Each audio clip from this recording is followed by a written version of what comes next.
आज के इस सेशन में हम देखेंगे कि अगर हमें मल्टीपल टर्म्स को ऐड करना है और एडिशन के बाद अगर हमें उनको डिवाइड करना है तो हम वैदिक गणित के सूत्र से हम कैसे ये डिवीज़न कर सकते हैं।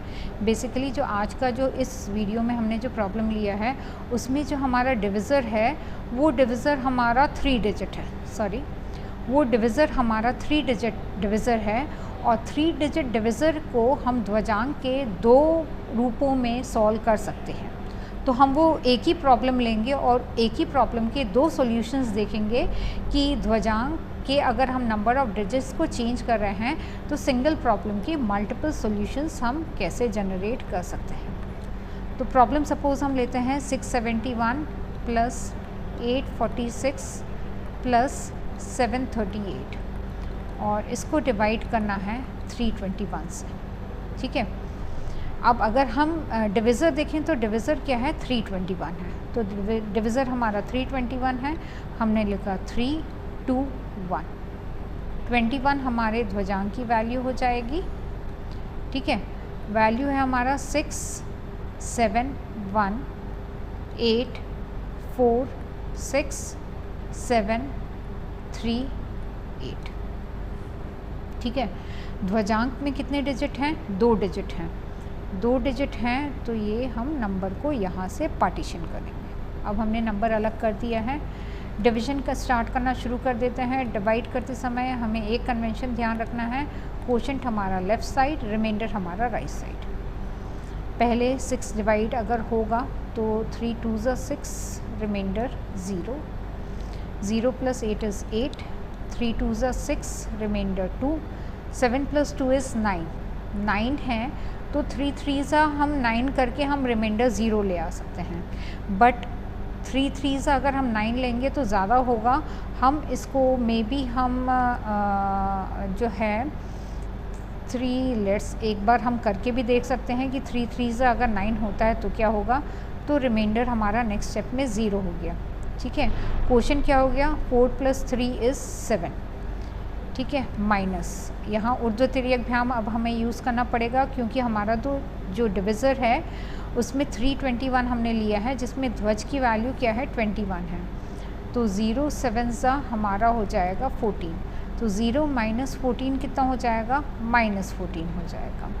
-14 हो जाएगा तो 7 + 4 11, 11 + 4 14, +14 -14 नेगोशिएट हो गया, रिमाइंडर हो गया 0, कोशेंट हो गया 0, यहाँ हमने लिखा 0, नेक्स्ट स्टेप में रिमाइंडर गया 0। अब हम 21 लिख लेंगे, ये हो जाएगा 7 × 0 70, सॉरी, क्योंकि नया कोशेंट हमारा क्या हो गया 0 ऐड हो गया, ये 0 हो गया, 7 1 7, तो 0 - 7 कितना हो गया -7, 6 + 1 7, 7 - 7 = 0 एंड 8 की वैल्यू बचेगी। 8 की वैल्यू को जब हम 3 से डिवाइड करेंगे तो 3 2 6, रिमाइंडर हो गया 2, तो यहाँ लिख देंगे हम 2। नेक्स्ट स्टेप में रिमाइंडर जाएगा तो 2 बन जाएगा 20, माइनस 21 को 0 2 से मल्टीप्लाई कर लेंगे तो ये हो जाएगा 4 + 0, ये हो जाएगा 4, तो 20 - 4 = 16। अब या तो 3 5 करें, 3 5 करेंगे तो नेक्स्ट स्टेप में हमारा बहुत नेगेटिव रिमाइंडर जो है वो नेगेटिव आएगा और हमारे पास ज़ीरोज़ हैं तो हम नहीं अफोर्ड कर सकते, तो हम यहाँ पर लिख देंगे 16, 3 5 15, 1 रिमाइंडर और हमने इसको लिखा यहाँ पर 5, बट मुझे लगता है 10 से भी हमारा वैल्यू नेगेटिव आएगा क्योंकि 21 और 25 है, ये 10 हो गया, ये 12 हो गया, 12 हो गया, नेगेटिव हो गया, तो इसको हम रब करके इसको हम कर दें 4, 4 3 12, 12 13 14 15 16, रिमाइंडर हो गया 4, यहाँ लिख दिया हमने 4, रिमाइंडर आगे जाएगा 4 और सो ऑन, हम इसको कैरी कर सकते हैं, तो ये हो जाएगा आंसर 7.024, ठीक है ना। जब हम सॉल्यूशन 1 की बात करते हैं तो इस सॉल्यूशन में हमने क्या देखा कि हमारे ध्वज में 2 डिजिट है। इसी प्रॉब्लम को हम करेंगे जहाँ पर हमारा 3 के बदले 31 हो जाएगा और 21 के बदले 1 हो जाएगा। इसका मतलब देखिए इसी प्रॉब्लम का एक और सॉल्यूशन भी हो सकता है, तो हम उसी दूसरे सॉल्यूशन को भी देख लें ताकि एज अ लर्नर आपको पता चले कि this is again another way of solving the same problem.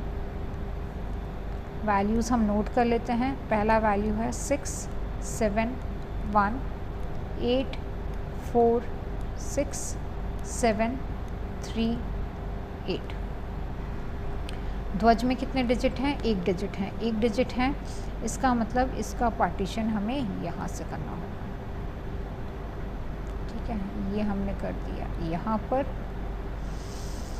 अब डिवीज़न थोड़ा सा मुश्किल हो जाएगा क्योंकि हमें 32 से करना है।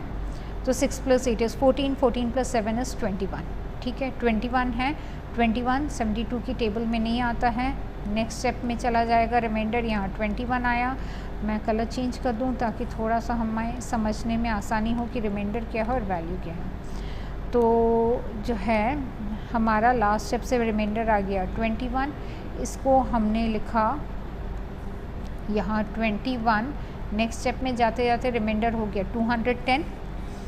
यहाँ पर हमारा ये हो गया 0, 2 1 हो गया 0, तो इसका मतलब 210 ही होगा। 210 को अगर हमें डिवाइड करना हो 32 से तो 7 टाइम्स तो करेंगे नहीं, हम 6 टाइम्स कर लेंगे। 6 2 ज़ा 8, 12 एंड 1 19। 210 माइनस 192 इज़ ये हो जाएगा 80, ठीक है। तो यहाँ पर हमारा क्वेश्चन कितना आ गया 6 एंड रिमाइंडर कितना आ गया 18। 18 + 5 इज़ 25, ठीक है। मैं क्या सम ठीक कर रहे हैं? हाँ 25 हो गया। 25 स्टिल 32 से कम है, +4 किया तो ये हो गया 29, स्टिल कम है। 29 + 3, 29 + 3 इज़ 32। अब देखो 32 को 32 से डिवाइड कर लेंगे, नेगेटिव रिमाइंडर आएगा, बड़ा रिमाइंडर होगा, उसको हम पॉजिटिव में नहीं कन्वर्ट करेंगे, नहीं कर पाएंगे। तो हम इसको यहाँ लिख दें 0 और रिमाइंडर हो जाएगा 32, ताकि नेक्स्ट स्टेप में रिमाइंडर हो जाएगा 320।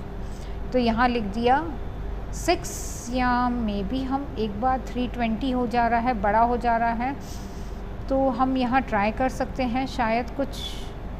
चलो 32 आया, हम यहाँ 3 1 ज़ा 3 कर दें। रिमाइंडर नेक्स्ट स्टेप का सपोज़ हमने लिखा 0, रिमाइंडर 0 क्या, 6 + 1 हमने लिख दिया 7। 7 1 ज़ा 7, ठीक है। आसान है, पता है क्यों आसान है? क्योंकि ये सिंगल डिजिट वैल्यू है। 6 + 1 7 हो गया, -7 + 7 0 हो गया, बाकी बचा 8। 8 32 की टेबल में नहीं आएगा, ये हो गया 0, रिमाइंडर हो गया जो है 8। यहाँ हमने 0 लिख लिया, ऊपर ये नंबर गया, बन गया 80। 80 को ध्वज की वैल्यू के साथ मल्टीप्लाई किया, ये हो गया 0, इसका मतलब वैल्यू हो गया हमारा 80। अब 80 को हमें डिवाइड करना है 32 से, तो 3 से तो जाएगा नहीं, तो 2 से जाएगा, तो ये हो जाएगा 64। And 80 - 64 is going to be 16। तो हम यहाँ पर लिख देंगे ये 2 और रिमाइंडर हो जाएगा 16। 16 - 2 × 1 इज़ 14, ठीक है। 14 फिर फर्दर हमारा जो है 16 रिमाइंडर हो गया। नेक्स्ट स्टेप में जाएगा तो ये हो जाएगा 160, 160 - 2, तो ये हो जाएगा 158। 158 फिर 32 की टेबल में हम देखेंगे कि कैसे आता है, ठीक है। यहाँ मे बी 4 टाइम्स जाएगा, 5 टाइम्स तो नहीं जाएगा 15, ये 4 टाइम्स जाएगा। फिर कुछ रिमाइंडर बचेगा तो आगे हम कैरी कर सकते हैं। तो आंसर आ जाएगा 7.024, ठीक। तो मेरे ख्याल से this is another way in which you can solve the same problem. तो हमने किया क्या है, प्रॉब्लम हमारा एक ही है, प्रॉब्लम को सॉल्व करने के सिर्फ 2 अलग वेज हमने कंसिडर किए हैं, so that to make you understand that इस पर्टिकुलर प्रॉब्लम को अगर हम ध्वजांक से करते हैं तो ध्वजांक में अगर हमारे पास 321 है तो या तो आप 3 को डिविज़र ले लें और 21 को ध्वज की वैल्यू ले लें, या 32 को डिविज़र ले लें और 1 को ध्वज की वैल्यू लेकर आप 2 अलग सॉल्यूशंस कर सकते हैं। ये आपके ऊपर डिपेंड करता है कि आपको कन्वीनियंट क्या लगता है, क्योंकि अगर यहाँ पर 21 है तो हमें यहाँ पर ऊर्ध्व तिर्यक भ्याम यूज़ करना पड़ेगा, और अगर हमारा यहाँ ध्वज में सिंगल वैल्यू है, जैसे कि यहाँ 1 देख रहे हैं, तो सिंपल सिंगल वैल्यू को हमें क्वोशंट से मल्टीप्लाई करना पड़ेगा। मेरे ख्याल से आपको प्रॉब्लम समझ में आया होगा। जहाँ पर भी डाउट है कमेंट बॉक्स में बिल्कुल शेयर करिए, and keep on liking and subscribing our channel. Thank you.